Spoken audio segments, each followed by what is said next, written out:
ሰላም ያገር ልጆች የታሪክ ግጥምጥሞሽ በተለያዩ አጋጣሚዎች ክሱት ሆኖ በዘመንና በጊዜ እየታወሰ የሚዘከርበት ሁኔታ መኖሩ ከተለያዩ ማስታወሻዎች መረዳት ይቻላል። የዛሬው ጉዳያችንም ይህንኑ የታሪክ መገጣጠም በማሰብ ቀጥሎ የምታደምጡትን ዝግጅት አዘጋጅተናል። የፕሮግራሙ አዘጋጅና አቅራቢ የሱፍ ሙዘየን ነኝ። እስከ ዝግጅቱ ፍጻሜ ድረስ ቆይታችሁን ከጣቢያችን ጋር አድርጉ። ታኒክ ቀባሪ ባላንታ ይመስል ጉብልዬ ናቸው ጉብልዬ ባቡር መንገድ ዳር ጉብልዬ የቆምኩት አሁን ጉብልዬ ስንቱን አሳልፌ ችለው ይሆን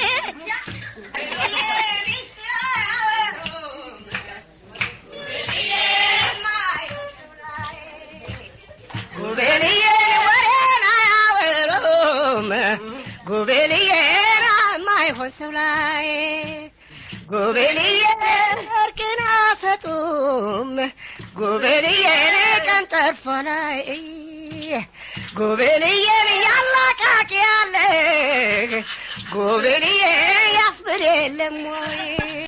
በዓል ሲመጣ ከሚታወሱ በርካታ ጉዳዮች መካከል ማጌጥ፣ መብላትና መጠጣት እንዲሁም ጭፈራና ደስታን መጥቀስ ይቻላል።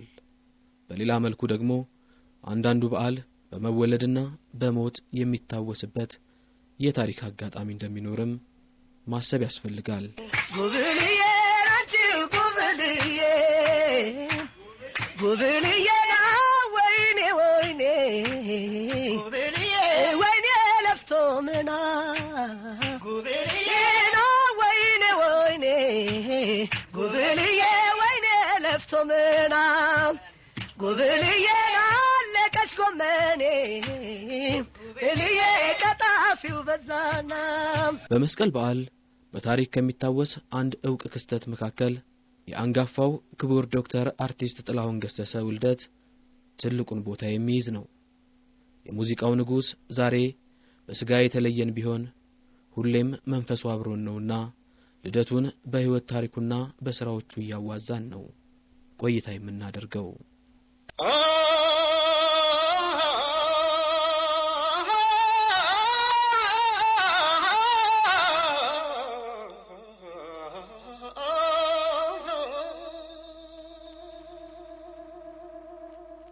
ጤና ይስጥልኝ እንደምናችሁ፣ ጤና ይስጥልኝ እንደምናችሁ፣ እንኳን ለእሑዱ ደረሳችሁ።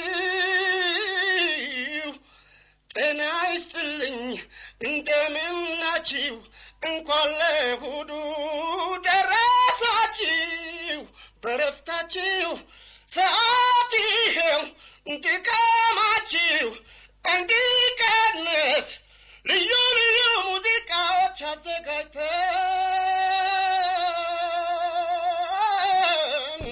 መጣልን አስደስት እናንተን። የክቡር ዶክተር አርቲስት ጥላሁን ገሰሰ የምድር የህይወት ገጽን አንድ ብሎ መኖር የጀመረበት ዕለት የመስቀል ቀን ነው።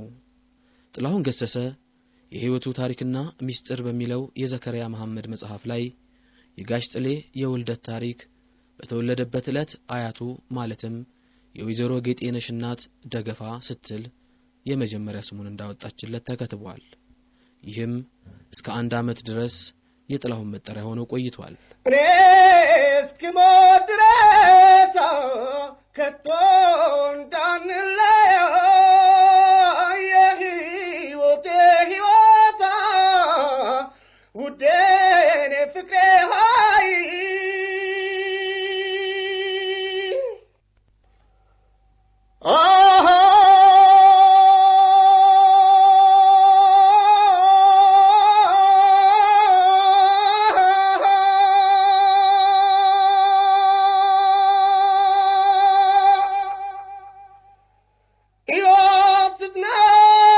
ፍቅር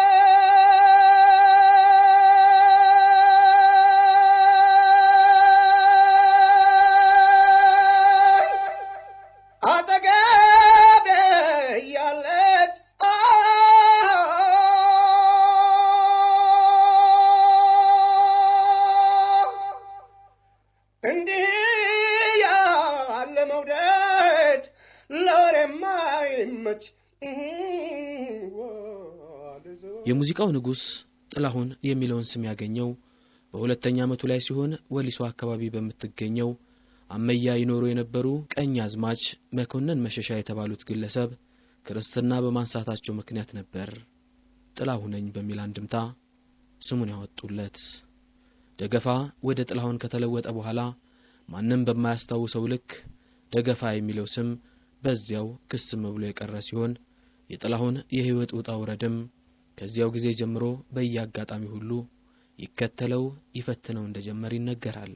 ይቅርታ ለምናለ ጥፋቴን አውቃለሁ ይቅርታ ለምናለ ጥፋቴን አውቃለሁ ሆድሽ ጨክን በኔ ጥፋቴን በማመኔ። በተለያየ ጊዜ ቢሆንም የጥላሁን እናትና አባት ወደ ሄዱበት ሳይናገሩ የመጥፋታቸው ነገር በጥላሁን የለጋነት እድሜ ላይ አሉታዊ ተጽዕኖ አሳርፎ ማለፉ እሙን ቢሆንም የክርስትና አባቱ ቀኛዝማች መኮንን 4 ዓመት ከሞላው በኋላ ዘመናዊ ትምህርት መማር እንዳለበት ወስነው ወሊሶ ከተማ ውስጥ ከሚገኘው ቤታቸው አንድ ክፍል ከአያቱ ጋር ሰጥተውት ትምህርቱን እስከ 4ኛ ክፍል ወሊሶ በሚገኘው የራስ ጎበና ዳጮ ትምህርት ቤት ሊማር ችሏል። መጀመሪያ እንግዲህ በወሊሶ የራስ ጎበና ዳጮ ትምህርት ቤት ውስጥ ተማሪ ያለ ሱዳናዊ መምህራን ነበሩት። በሰፊው የሚታወቁት ሚስተር ሸዳድ የሚባሉ የትምህርት ቤቱ ርዕሰ መምህር ናቸው። ሌላ በ1957 መጽሔት ላይ የተጠቀሳቸው ግን ሚስተር ማህሙድ ሳንሁሪ የሚባሉ ሰውዬም አሉ፣ ሌላ ሱዳናዊ። ሌላ ደግሞ የኖህ ሳማራ አባት ሚስተር አዝሚ የሚባሉ አሉ። የኖህ ሳማራ ይሄ ወርልድ ስፔስ ነው። እና እነዚህ ሱዳናውያን በዛ ዘመን ሱዳን በዘመናዊ ሙዚቃዋ ከኛ ትንሽ ቀደም ያለ ነገር ነው። እና እነዚህ ሰዎች ደግሞ ፕሮባብሊ ማጫወቻዎች ነው የነበሯቸው ይመስለኛል። የሪል ማጫወቻ ወይ የሸክላ ማጫወቻዎች የነበሯቸው ይመስለኛል። ጥላሁን በእነዚህ ሰዎች ጓዳ የመገኘት እድል አግኝቷል። እነዚህ ሰዎች ጓዳ መገኘት ደግሞ እድልም አግኝቷል ማለት ነው። በተጨማሪ ወሊሶ ያረጋገጥኩት ነገር ሙሴ ማሪዮ ቡና ቤት የሚባል ነበር አለኝ የልጅነት ጓደኛው ግርማ መኮንን የሚባል እዛ ወሊሶ ያለ። ሙሴ ማሪዮ ቡና ቤት በረንዳ ላይ ቆመን የአርመናዊ ሁን ግሪካዊ ማነው ጣሊያናዊ አላስታውስም አለ። ሙሴ ማሪዮ ሰውየው ራሱ ስሙ ሙሴ ማሪዮ ነው። መሴ የሚለው ነው መሰለኝ ይሄ ሙሴ የሚባለው ነገር። ዘመናዊ ሙዚቃ ይከፈት ነበር የተለያዩ ሀገራት እነዚህንም የማዳመጥ ሰው ተሰጥኦ እዚህ ጋር አለች። የማዳመጥ እድሉንም አግኝቷል። ድምጻዊነትን በደንብ አድርጎ ማወቅ እንደዛም ስለተባለ ግጥም እርግጥ ነው ግጥም አይጽፍም፣ ዜማ ግን ይደርሳል። ጥላሁን ከቢያንስ በትንሹ 19 ዜማዎች እንደደረሰ በእርግጠኝነት መናገር ይችላል። ካሉ ዳታዎች ተነስቶ ዜማ መድረስም ይችላል። አሁን ለምሳሌ ጎመን በጤና ምግብማ ሞልተዋል እና ያም ከባድ እንትኖቹ ጥሩ ዘፈኖቹን ራሱ ዜማ እንደደረሳቸው እና በ1962 15 ዜማዎች ደርሶ ነበር ይባላል። ከዛ በኋላ ባሉ ዘፈኖች ውስጥ ደግሞ ወሬም ማቃቸው አሉ ቢያንስ 4። ስለዚህ 19 ቢያንስ ዜማ ደርሷል። ቢያንስ ነው እንግዲህ ከዛም በላይ ደርሶ ሊሆን ይችላል።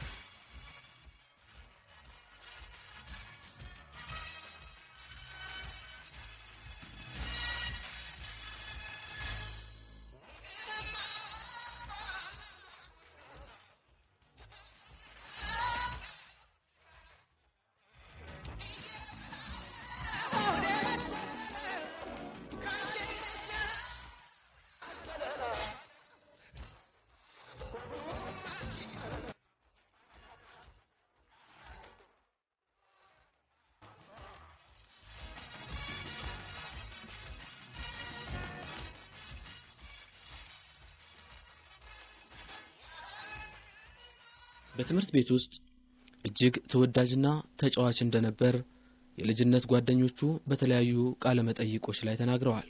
በተለይ በመዝሙር ስራዎች የተዋጣለት ነበር ከማለት አልፎ የወደፊት ታላቅ ድምጻዊ የመሆን ትልሞ የተረጋገጠበትም ነበር። መጀመሪያ ትምህርት ቤት ድሮ ጊዮን ትምህርት ቤት ነበር። አሁን ራስ ጎበና ዳጮ አባጥጉ ትምህርት ቤት ይባል ነበር። ወሊሶ ነበር። መዝሙር በኃይል ወድ ነበር። በሌላው ትምህርት አፈር ስገባ በመዝሙር ብቻ አለ ኮታዬ 500 በ500 ወስድ ነበር። በሌላው ጥሩ ደደብ ነበርኩ። ምክንያቱም ስሜቴ ወደ አንድ ቦታ ተነክቷል። ከዛ ከመዝሙር ባሻገር እናቶ ዮኤል ወሊሶ መጡ ቲያትር ቤት። የዛን ጊዜ ትምህርት ቤቱ ይመረቅ ነበር። ሎል መኮንን ነበር የሚመርቁት። እዛ ትምህርት ቤት ውስጥ በሚመጡበት ጊዜ እኔ ፈለግ ነበር። የምፈልገው አንደኛ መዝሙር ነው፣ ሁለተኛ ሽለላና ፎከራ ነበር። መጨረሻ ላይ 12 ደብተር፣ 12 ላፒስ፣ 12 እርሳስ እሳቸው ሸለሙ። ያችን እርሳሷንም ላጲሷንም አቶ ዮኤል ሰርቶ ከተመለሰ በኋላ እሺ ቦላ አንጠልጥዬላቸው በግሬ ቱሉ ቦሎ ከወሊሶ ቱሉ ቦሎ ያለውን ርቀት ተመልከቱ። 3 ሆነን የጠፋነው። ለገሰ ነጋሽ ይባላል ሻምበል ነበረ ፖሊስ የሐረር ትራፊክ ጽሕፈት ቤት አንዱ፣ ወንድሙ ይባላል ሁለተኛው፣ እኔ ነን። 3ታችንም ጠፍተን ገባን ቱሉ ቦሎ። እግራችን አበጠ እንደ ዞን ጠጠሩ እግራችን ወግቶ በኃይል አበጠ። አንድ አክስቴ ቤት ነበርን፣ ጠጅ ነጋዴ ነበሩ፣ ወይዘሮ ተሙኔ ባንቱ ይባሉ ነበረ። እሳቸው ጋር ሄድኩኝ። ጠፍቼ እንደመጣሁ ገባቸው። በትራፊክ አሲዞ ኤንትሬል ያስጥሩኝ፣ ወሊሶ እንደገና መለሱኝ። አያቴም እንደገባሁ በፍልጥ ተቀበሉኝ።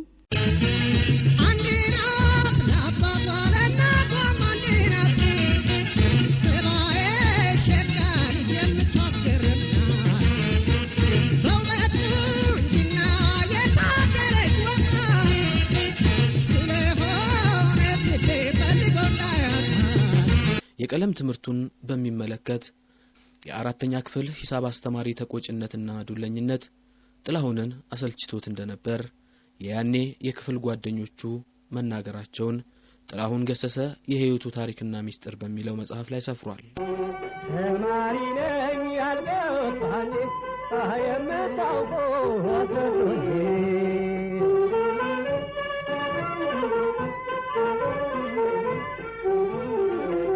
የጥላሁን ታሪክ ለመጽሐፍ ህትመት ከመብቃቱ በፊት በተለያየ ሁኔታ በአንድ ቤተሰቡ ከልጅነቱ ጀምሮ ያለው ውሎና ዳር እየተከተበ ይቀመጥ ነበርና ከህልፈተ ህይወቱ በኋላ ከደራሲዎች ገባ።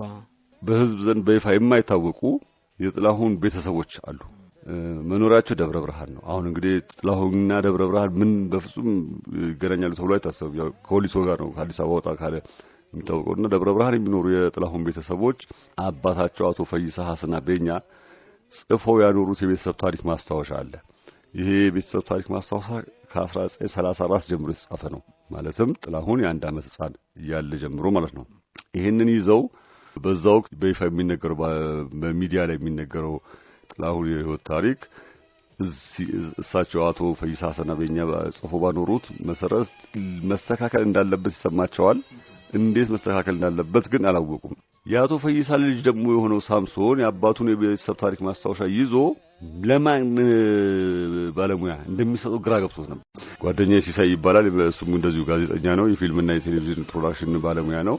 እንዴለም ያቋል ሲሳይን የፈረንሳይ ጋር ሲወልጅ ነው ሲሳይ ለምን ለሲሳይ አልሰጠው ቢልና ሲሳይ ጋር ስልክ ይደውለታል። ሲሳይ ሲደወለት በጣም የሚገርም እኮ ነው፣ ከትላንት ወዲያ እንደዚህ ከዘኩ ጋር እንደዚህ ተነጋግረን ነበረ ብራምና እስቲ ለማንኛውም እንገናኝና እንትላለው እናወራበታለን አለው። እኔንም ቀጠሩኝ ማለት ነው። እዛ ቀጠሮ ላይ ስንገናኝ የአቶ ፈይሳ ሐሰና ቤኛ ልጅ ሳምሶን የቤተሰብ ታሪክ ማስታወሻውን የህፃንነቱ የጥላሁን የህፃንነት ፎቶግራፍ እንደዚህ በእነዚህ የቤተሰብ ታሪክ ማስታወሻዎች ላይ ተመስርቶ ምን መስራት እንደሚቻል ለማወቅና ለመወሰን መጀመሪያ ይሄንን የቤተሰብ ታሪክ ማስታወሻ የዚህን የቤተሰብ ታሪክ ማስታወሻ ይዘት በሙሉ ማየት ያስፈልጋል። ስለዚህ ኮፒ አድርገህ ልትሰጥ ትችላለህ ያልኩት እንግዲህ ኦሪጂናሉ ነው ይዞት የመጣው እንካለኝ። ተጋብተናል በህግ በስነ ስርዓት እንግዲህ እንበርታ እንመስርት ንብረት እንግዲህ እንበርታ እንመስርት ንብረት ይኸው ሀሳቤ ፍቅሬ ሆይ እኔም ካንተ ጋር በመኖር እንዳገኝ ሰላም ካንተ ጋር በመኖር እንዳገኝ ሰላም ፍቅሬ ፍቅሬ ካንቺ ነው ትዳሬ ፍቅሬ ፍቅሬ ካንቺ ነው ትዳሬ። ወይዘሮ ሮማን ከጋሽ ጥላሁን ጋር በነበራት ቆይታ ስለራሱ ትልቅነት ማውራት ካለ መፈለጉ የተነሳ ስራዎቹን በሙሉ አሰባስቦ እንዳላስቀመጠም በአንድ ወቅት ለጣቢያችን ገልጻ ነበር። በሌላ ሰው አማካኝነት ግን የተወሰኑትም ስራዎቹ ተሰባስበው እጇ እንደገባ ተናግራለች። የተለያዩ ታሪካዊ ነገሮች አሉ። ጥላሁንም ታሪክ ነውና የሀገር ሀብት ነውና የሱን ታሪክ እንደዚሁ በቋሚነት በየአመቱ ህብረተሰቡ ህዝቡ የሚወደው ህዝብ እያሰበው የሚቀጥለው ጄኔሬሽን ድረስ እንዲሸጋገር ምንፈልገው ዋና ዓላማ ነው። ግለሰቦች ባለ ታሪኮች ብቻቸውን ሊሮራጡ አይችሉም። ሌላው ነው ሊያከብራቸው፣ ሌላው ነው ሊዘክራቸው የሚያስፈልገው። ትውልዱ ኃላፊነት አለበት።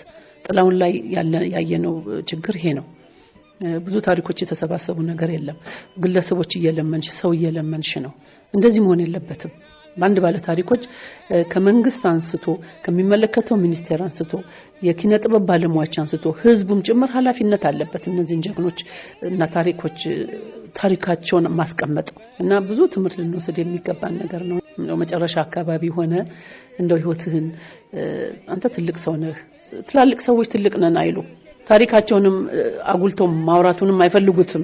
ሌላ ሰው ነው ሊነግራቸው የሚያስፈልገው እና ታሪክ ይጻፍ በሚል እኔም ትንሽ ኮትኩቼው ለመጨረሻው ላይ ቢሆንም ከሞላ ጎደል ግማሽ ያህል ራሱ እየተረከ ከደራሲያን ማህበር ጋር እሱ የተረከው ነው መጽሐፍ ላይ ወጣው።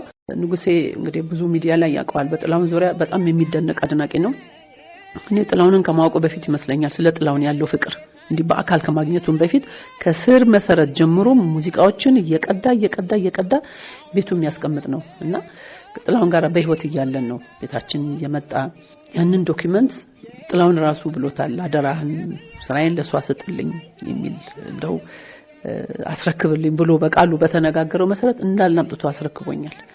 ከነ ዶክመንቱ ነው መቼ ምን ተሰራ በመቼ ዓመተ ምህረት የት ስቴጅ ላይ ራሱን የቻለ ላይብረሪ ነው ንጉሴ ያሐረሩ ማለትና በጣም የማደንቀው ነው። በዚህ አጋጣሚ በጣም ክቡር ዶክተር አርቲስት ጥላሁን ገሰሰ በአዲስ አበባ ጠመንጃዥ አካባቢ እንደተወለደ ሲነገር የነበረው ታሪክ ከነ ፎቶ ማረጋገጫው ሌላ ቦታ እንደሆነም ያሳያል። በከትውልድ ቦታ አኳያ አዲስ አበባ ጠመንጃዥ ሰፈር አልተወለደም። ጥላሁን ገሰሰ የተወለደው ጎሮ በሚባል ወረዳ በወሊሶ አካባቢው ጎሮ በሚባል ወረዳ ግን ሶዮማ ቀላ ያው ደግሞ ሶዮማ ቀላና ሶዮማ ቀላ የሚባል የገጠር ቀበሌ ውስጥ ነው። ከጉሩራ ከተማ የምትባላለች ትንሽ የገጠር ከተማ ነች። እልፍ ብሎ 2 ኪሎ ሜትር እልፍ ብሎ በስተግራ መንገዱ ወደ ወልቂጤ መስመር ማለት ነው ስትሄድ ከጉሩራ እልፍ ብሎ ሶዮማ ቀላ የምትባል ቀበሌ ውስጥ ነው የተወለደው። ከተወለደ ከጥቂት ወራት ወይም ግፋቢል ከአንድ አመት በኋላ ደግሞ አመያ የሚባል የአያቱ የወይዘሮ ነገዬ አብደላ ርስት የሚገኝበት አመያ የሚባል ቦታ 6 አመት እስኪሞላው ድረስ እዛ ኖሯል። 1 አመት ሲሞላው እኔ ክርስትና ላንሳው ይሄን ልጅ ብለው ቤተሰቡ ፈቅዶላቸው ወሊሶ አምጥተው ክርስትና ሲያስነሱት ጥላሁን ብለው ስም ያወጡለት ቀኛዝማች መኮንን መሸሻ የሚባሉ የወይዘሮ ገላዬ ጥላሁን ባለቤት እሳቸው ናቸው የክርስትና አባቱ። ያለፈው አልፏልና ዳግም ላይ መለስ ይባልና ለጥንቱ መሆን ቀርቷልና ዛሬ ሌላ ሆኖ ቀርቷልና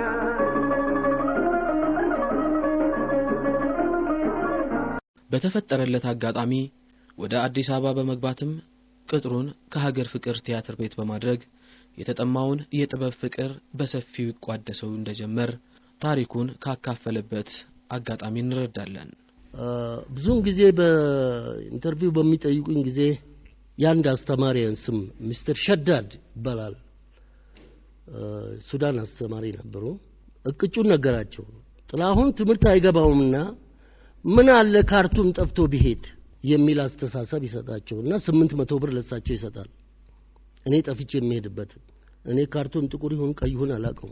ከወሊሶ አዲስ አበባ ነው የማውቀው። ተመልሼ እንደገና በተለመደው በቡና መኪና ሸራ ውስጥ ተደብቄ አዲስ አበባ ገባሁ። እንደገባሁ በቀጥታ አክስቴ ጋር ነው ዶሮ ማነቂያ ያረፍኩት። አቶ ታቦሳ የሚባሉ ነበሩ። ፊት አውራሪ ይሁን ደጃዝማች እንደዚህ ወሰዱና ለመኮንን አብተወልድ ሰጡኝ። ከዛ ፍሬው ኃይሉ መጣ ማለት ነው። ደሴ ዋለልኝ ፍሳሃ ተሰባሰብን። አንድ ቤት ተሰጠን። ከአንድ ሸራ አልጋ 3 ተሰጠን። እዛ ስንኖር ጋሼ ኢዩኤል ዘፈን ያስጠናናል። ከመካሸበር ስምሽንም ድወቀው ማለበል ንገሬ ማለበል ንገሬ ገረመኝ ሰማይ ስላማረ። ጋሽ ጥላሁን በሀገር ፍቅር ቲያትር ቤት ቆይታው ሙዚቃን ከመጫወት ባለፈ በቲያትሩ ላይም ተሳትፎ እንደነበረው ጋዜጠኛ ዘከሪያ መሐመድ ተናግሯል። ሀገር ፍቅር ከገባ በኋላ መንገደ ሰማይ የሚባል የመድረክ ቲያትር ላይ አብዛኛው ጊዜ በዛ ዘመን የነበሩ እንትሮችን ድራማዎችን የሚጽፉት አቶ ኢዮኤል ዮሐንስ ነበሩ። በጣም በርካታ በወጣትነታቸው ነው እሳቸው በሀገር ፍቅር የገቡት እና በርካታ ድራማዎች ጽፈዋል። መንገደ ሰማይ በሚባል ድራማ ላይ እሱ ቅዱስ ነፍስ የቅዱስ ነፍስ ገጸ ባህሪ ቅዱስ ነፍስና እርኩስ ነፍስ እንደማለት ነገር አይነት ነገርና ያኛውን እርኩስ ነፍስ የምትጫወተው አፍሪክ ሌላትና ዘነበች ጭራ ቀረሽ በሚል ጽጽፎ የምትታወቀውና እሱ ድራማ ላይ ተሳትፏል። ሌሎችም ድራማዎች ላይ ተሳተፈ ይመስለኛል። ሰርቷል። አክቹአሊ ግን እኮ ጥላሁን ሲዘፍንም እኮ እንደ ተዋናይ ነው የሚዘፍነው እኮ ተዋናይ ዘፋኝ የሚባል አይነት ነገር ነው። መጀመሪያ እንግዲህ በወሊሶ የራስ ጎበዳዳ ጮዞ ትምህርት ቤት ውስጥ ተማሪ ያለ ሱዳናዊ መምህራን ነበሩት። በሰፊው የሚታወቁት ሚስተር ሸዳድ የሚባሉ የትምህርት ቤቱ ርዕሰ መምህር ናቸው። ሌላ በ1957 መጽሔት ላይ የተጠቀሳቸው ግን ሚስተር ማህሙድ ሳንሁሪ የሚባሉ ሰውዬም አሉ። ሌላ ሱዳናዊ። ስለ ግላዊ ህይወቱ ብዙ ጊዜ ማውራት የማይወደው ጋሽ ጥላሁን በህይወት ዘመኑ ብዙ የደስታና የሐዘን አጋጣሚዎችን ያስተናገደ ሲሆን በተሰጠው የጥበብ ችሎታ ደግሞ የተከፋበትንም ሆነ የተደሰተበትን ማንኛውም ጉዳይ ሰርቶ እፎይታን እንደሚያገኝበት ተናግሮ ነበር። እኔ ማን ነኝ ምንድነኝ እኔነቴን ካለኔ በስተቀር ማንም ሰው ሊያውቀው አይችልም።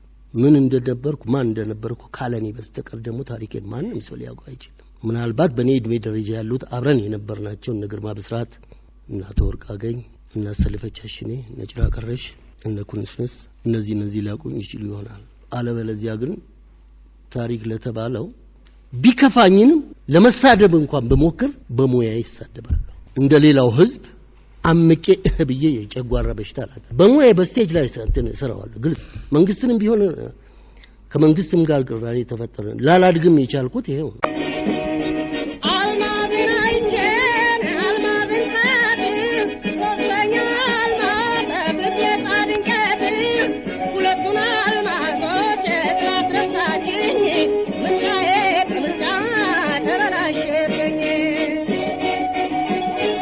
ጥላሁን በሌላ መልኩ ድምጽን ስለመለማመድና ትክክለኛ ድምጻዊ ስለመሆን ለወጣቶች በትምህርት መልክ ያስተላለፈውን መልእክትም የድምጽ ክምችት ክፍላችን ሰንዶ አቆይቶታል።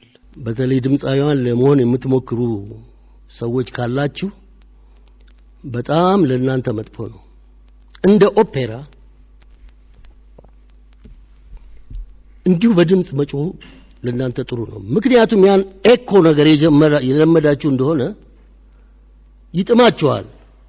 ሰምረህ እዛ ውስጥ ከገባ ሞት ያንተ ነገር ከዛ ውስጥ ጆሮህ ለብቻ ይልጩህ ብትል ሊጥማ አይችልም።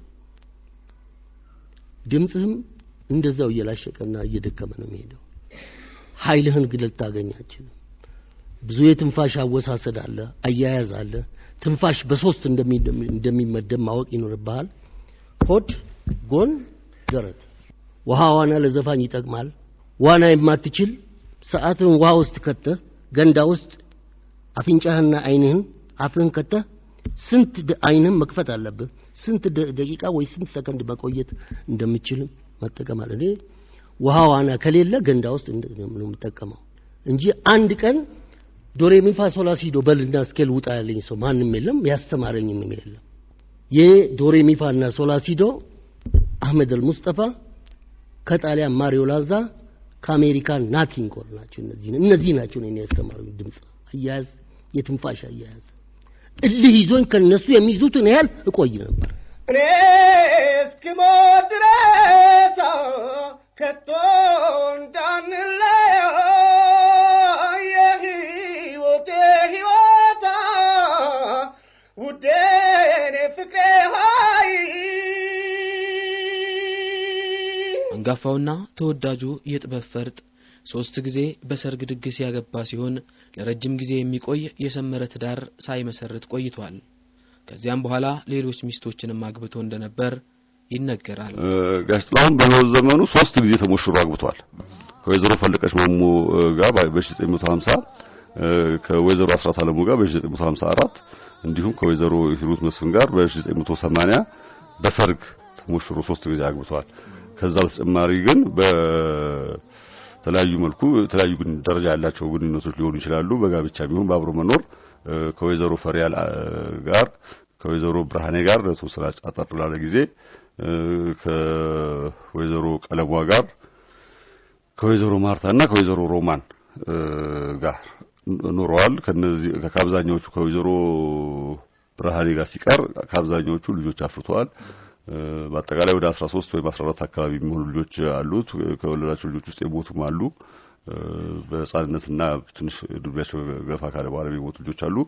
ተጋብተናል በሕግ በስነ ስርዓት እንግዲህ እንበርታ እንመስርት ንብረት እንግዲህ እንበርታ እንመስርት ንብረት ይኸው ሀሳቤ ፍቅሬ ሆይ እኔም ካንተ ጋር በመኖር እንዳገኝ ሰላም ካንተ ጋር በመኖር እንዳገኝ ሰላም ፍቅሬ ፍቅሬ ካንቺ ነው ትዳሬ ፍቅሬ ፍቅሬ ካንቺ ነው ትዳሬ። የመጨረሻ ሚስቱና የልጆቹ እናት ወይዘሮ ሮማን ጥላሁን ቤተሰብ አክባሪና ልጆቹን ወዳጅ እንደነበር ተናግራለች። የምንወደው የምናፈቅረው የክብር አርቲስት አክተር ጥላሁን ገሰሰ ባለቤት ነኝ። ከጥላሁን 2 ልጆች አሉኝ። ትልቋ ልጄ ሄለን ጥላሁን ገሰሰ ትባላለች። ሁለተኛው ዮናታን ጥላሁን ገሰሰ ይባላል። ትልቋ እንግዲህ አሜሪካን ሀገር ልጆች ቶሎ ብስል ይላሉ አያት አርጋኛለች። አዲስ ነገር እንግዲህ ደስ ያለኝ እሱ ነው። ጥላሁን አጠገባችን ቢኖር ደስ ይለን ነበር። በጣም የሚወዳት ልጁ ነች። ከልጅነቱ ጀምሮ እንደው አንቺ አያቴን ትመስኛለሽ እንደው ያንቺን መጨረሻ አይቼ እያለ ነበር። ግን ይሁን እግዚአብሔር እንደፈቃዱ ነው።